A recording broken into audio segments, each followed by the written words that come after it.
Now I will now test the USB port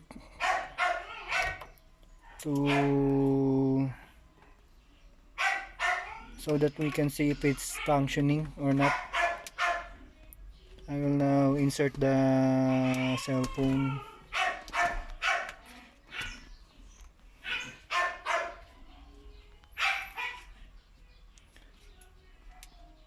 There, it's not charging, but as you can see, the two-way cigarette port is inserted in the cigarette socket.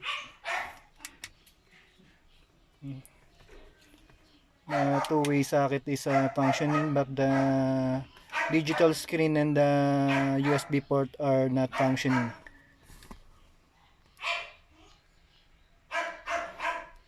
There, it is not charging. And that's the truth.